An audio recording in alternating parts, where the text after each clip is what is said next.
મુસીબત હોય તો તમારી પાછળ આ પાર્ટી બેઠી છે. જય જવાન, જય કિસાન. ખૂબ ખૂબ આભાર. આપણા નિવૃત્ત જવાન સાહેબને એમણે અપીલ કરી છે કે કોઈ પણ મુશ્કેલીમાં મારો ખેડૂત એ આત્મહત્યા ન કરે. અને આપણે 11 વાગ્યાનો સમય છે એટલે આપણે હવે આમ તો અહીંયા ઘણા બધા વક્તાઓ છે.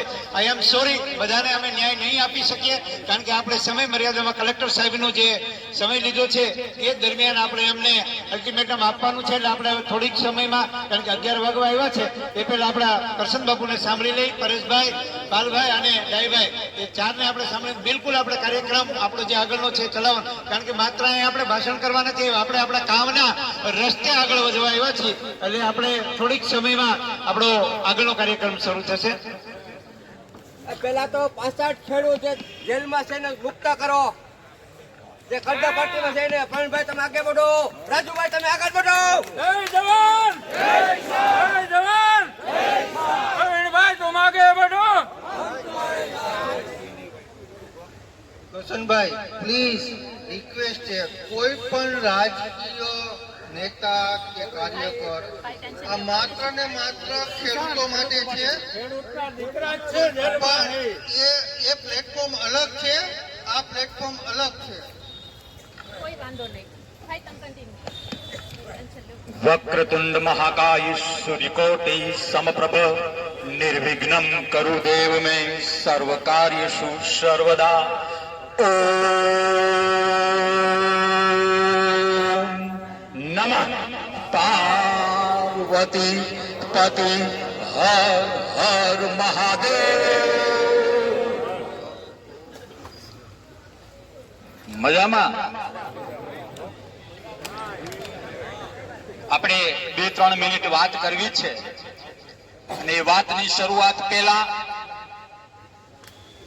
ખેડૂતોના દુશ્મન આ રાક્ષસોને સદબુદ્ધિ આવે એના માટે 2 મિનિટ રામધૂન બોલીએ અને આ રામધૂન એને સદબુદ્ધિ આવે એ માટે અર્પણ. બોલો, છો તૈયાર? હરે રામા હરે રામા રામ રામા હરે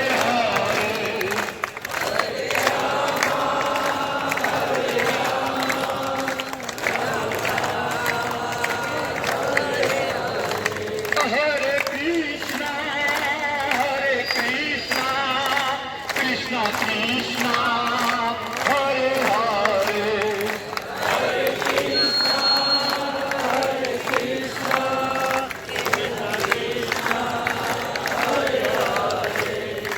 હરે રામ રામ રામ હરે હરે. દોસ્તી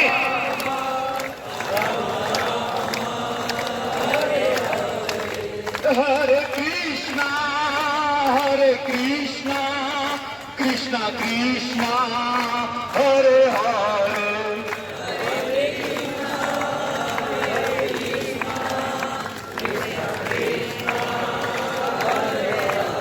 ભારત માતા કી ભારત માતા કી જય જવાન, જય જવાન, વંદે વંદે. 2-5 મિનિટમાં ટૂંકમાં વાત કરવી છે. પરેશભાઈ ગોસ્વામી એક સાધુનો દીકરો છે અને મારે તમને 2 હાથ અને ત્રીજું માથું જોડીને વિનંતી કરવી છે કે લગભગ 25 વર્ષથી આંદોલન કરતા આવીએ છીએ, ભૂખ હડતાલો કરી છે, વ્યક્તિગત દીકરીઓ ઉપર અન્યાય થયો હોય ત્યારે પણ લડ્યા છીએ, દેશના અનેક રાજ્યોમાં લડ્યા છીએ. બાપુ, ભૂખા રહેવાથી કઈ ના થાય, આ લોકોના પેટમાંથી છીનવી લેવું પડે ત્યારે ખેડૂતનો અવાજ બુલંદ થાય, ત્યારે ખેડૂતનો અવાજ બુલંદ થાય. ક્યાં સુધી ભાઈ બાપા કરીશું? તમને મારે એક રમત શીખવાડવી છે. રમત આપણે કબડ્ડી રમતા, ખબર? કબડ્ડી કબડ્ડી કબડ્ડી કબડ્ડી કબડ્ડી કબડ્ડી કબડ્ડી કબડ્ડી કબડ્ડી કબડ્ડી કબડ્ડી કબડ્ડી. ગાંધીનગર સરકાર સાંભળી લો, તમને બધાને બે હાથ અને ત્રીજું માથું જોડીને વિનંતી કરવા આવ્યો છું કે નાની મોટી કોઈ પણ ચૂંટણી આવે અને મતદાન બૂથમાં જાઓ અને જો તમને ખેડૂત હોવાનો ગૌરવ હોય, મારો બાપ ખેડૂત હતો એનો મને ગૌરવ હોય, હું ખેડૂત છું એનો મને ગૌરવ હોય ને, તો મતદાન બૂથમાં જતા પહેલા પોતાના ભગવાનનું, માલિકનું, ઈશ્વરનું નામ લઈને કબડ્ડી કબડ્ડી કબડ્ડી કબડ્ડી કબડ્ડી કબડ્ડી કબડ્ડી કબડ્ડી કબડ્ડી કબડ્ડી કબડ્ડી કબડ્ડી એક બટન ભૂલી જાઓ તો અને તો જ આ રાક્ષસો સમજશે, બાકી કઈ ભેગું નહીં થાય. મારા શબ્દો યાદ રાખો. મારે વાત કરવી છે સનાતન ધર્મની, મારે વાત કરવી છે રામ રાજ્યની. કોઈ રામાયણમાં, કોઈ રામના ચારિત્રમાં ક્યાં એવું જોયું છે કે દશરથ લિમિટેડ કંપની ક્યાંય જોયું છે? લક્ષ્મણ લિમિટેડ કંપની ક્યાંય જોયું છે? ભાજપ સરકારને મારે કહેવું છે, અને ભાજપ શબ્દ એટલા માટે વાપરીએ છીએ કે ત્યાં રૂલિંગમાં છે એટલે. મારે આ બધાને નહીં ગમે પણ તમારા વિશ્વાસથી કહેવું છે, ભાજપ જાય તેલ પીવા, કોંગ્રેસ જાય તેલ પીવા, આપ જાય તેલ પીવા. મારે ખેડૂતોની વેદના સાંભળવા માટે અને ત્યાં સંભળાવવા માટે જવું છે. મારે એક નેતાને કહેવું છે, મારે એક નેતાને કહેવું છે કે તમારું રાજકારણ હાથ વખત હું કહું ત્યાં જાય, અને જે માણસ, જે વ્યક્તિ ખેડૂતની વેદના ન સમજી શકે, ખેડૂતનો પરસેવો ન સમજી શકે, અને જો હું ખેડૂતના પરસેવા ઉપર રાજકારણ કરવા જાઉં તો કરશન બાપુ કઈ પણ હોઈ શકે, પણ માણસના પેટનો ના હોઈ શકે. એ કેવા માટે તમને આવ્યા છીએ? તમને મને ટેવ પડી ગઈ છે કે પાલભાઈ લડે છે તો લડો, હરેશભાઈ લડે છે તો લડો, પરેશભાઈ લડે છે તો લડો. એમના બાપાએ હું આપણા માટે એને પેદા કર્યો. પરેશભાઈ મારા તો મિત્ર છે, સાધુનો દીકરો છે. ખેતીમાં સાધુ, આપણા ગામમાં સાધુનું ઘર હોય તો આપણે એને ખવડાવવું હોય, હા કે ના? અને તમારા માટે આ નીકળે. આપણે એવા કેવા માઈક આંગલા કે સાધુના દીકરાને આગેવાની કરવી પડે? એને કઈ થઈ ગયું ને તો ક્યારે માવઠું પડશે એ ખબર નહીં પડે ને, ખોબા થોડા ઘણા છે એ ઉપડી જાય. યાદ રાખજો, યાદ રાખજો. મારે વર્તમાન સરકારને કહેવું છે કે ધર્મના નામે તમે રાષ્ટ્ર અને દેશને, ગુજરાતને ગુમરાહ કરો છો. રામ તત્વ શું છે? તમે કરોડોના કરોડો રૂપિયા ઇન્ડસ્ટ્રી માટે ખર્ચો છો. ઇન્ડસ્ટ્રીના લોકોના પેટનું પાણી ના મળે એટલે 8 લાઈનના રસ્તાઓ બનાવો છો. અમને કઈ વાંધો નથી. એ લોકો વેમમાં છે, વેમમાં કે અમારી પાસે શહેરોના મત છે, પણ એને કહેજો કે શહેરોનું જે સ્ટાર્ટર છે ને, જે મેઇન સ્વિચ છે ને, એ ગામડામાં છે, ગામડામાં છે, ગામડામાં છે. અને તમે અને હું, મારે ન કહેવું જોઈએ પણ કહું, જો આ માણસની સાથે ન રહ્યા, અરે મારા બાપ દીકરો, એનો બાપ જયારે દીકરાની સગાઈ કરે ને તો એમાં એનો સ્વાર્થ હોય છે. ભાઈ ભાઈને મદદ કરે ને તો કઈ એનો સ્વાર્થ હોય છે. મારે ના કહેવું જોઈએ, કહીએ અમે આવ્યા, અમે બોલીએ, તમને સાંભળવું ગમે, ખણગનાટ થાય, હા કે ના? અમારો પણ ક્યાંક સ્વાર્થ છે કે કાલ સવારે મોકો મળે તો 27માં લડી નાખીએ તો આ બધું કામ આવે, હા કે ના? એક હા પરેશભાઈ ઉભા થાવ. એક મળદનો દીકરો એવો છે, આ મળદનો દીકરો એવો છે જેને જાહેરમાં કહ્યું છે, જેને જાહેરમાં કહ્યું છે કે ચૂંટણાની 1, 2 ને 3 મારો ખેડૂત એ મારો ભગવાન છે, એને વધાવો, એને વધાવો. બધા જેવું કોઈ આગ પ્રગટાવે એટલે પોતપોતાની રીતે પકડિયા લઈને આવી જાય. હું ઢોકરા પકવી લઉં ને કોઈ ભજીયા પકવી લે ને, મારે આ મીડિયા છે નહીં તો આ તમારી તો તમે આ પકવી લ્યો, આ પકવી લ્યો, આ પકવી લ્યો. આ નહીં, એ આગ યજ્ઞની છે, એ આગ યજ્ઞની છે. અને એટલા માટે બે હાથ અને ત્રીજું માથું જોડીને વિનંતી કરું છું કે ચૂંટણી આવે ત્યારે કબડ્ડી રમજો, કબડ્ડી. અને કોઈ બીજેપીનો ભાઈ તમારી પાસે આવે તો એને કહેજો કે જે ધર્મના નામે તમે વાતો કરો છો તો રામ તત્વમાં જે રહેલું છે એ આ જીવતો જાગતો ભગવાન, આ ખેડૂત, આ જગતના તાતનો ન થાય, એ કોઈનો ન થાય. બાકી ભાષણો થાય અને તાળીઓ પડે એનાથી વાત નહીં પતે. જ્યારે જ્યારે આવા પરેશ બાપુ જેવા અવાજ બુલંદ કરે તમને, અમને બધાને ક્યાંક આટીમાં આવીએ તો જેટલી ગાળો દેવી હોય એટલી દેજો, પણ આ નિસ્વાર્થ ભાવે ખેડૂત માટે નીકળ્યો છે એ પાછો પડશે ને તો તમને મને પાપ લાગશે, પાપ લાગશે, પાપ લાગશે. બસ વિશેષ કઈ નથી કહેવું. આપણા બધાના કલ્યાણ માટે અને સરકારને સદબુદ્ધિ માટે ભોળાનાથને યાદ કરીને મારી વાત પૂરી કરું છું. ઓમ નમઃ પાર્વતી પતિ હર હર મહાદેવ. જય જવાન, જય જવાન, જય જવાન. ભારત માતા કી, ભારત માતા કી. સનાતન ધર્મ કી, સનાતન ધર્મ કી. જય જવાન, જય કિસાન. આ જુનાગઢના ગ્રાઉન્ડમાંથી ચીપિયો ખખડાયો છે આપણા માટે. અને હવે હું વિનંતી કરીશ ડાયભાઈ ગજેરાને પોતાનો મત રજૂ કરશે. કિસાન સહકાર સમિતિના નેતૃત્વમાં ખેડૂતોના મળેલા સંમેલનની અંદર મંચસ્થ સૌ મહાનુભાવો અને દૂર દૂરથી પધારેલા આપ સૌ વંદાતાઓ, હું આપને વંદન કરું છું કે આપ સૌએ આજે સિઝન હોવા છતાં પણ આવડી વિશાળ સંખ્યામાં જે મુદ્દાઓ ઉપર આપ ઉપસ્થિત રહ્યા છો એ માટે આપ સૌને વંદન કરું છું. મારે વાત બહુ આક્રમક ટોનમાં વાત નથી કરવી. મારે વાત કરવી છે એક ખેડૂતોની નીતિઓની વાત કરવી છે.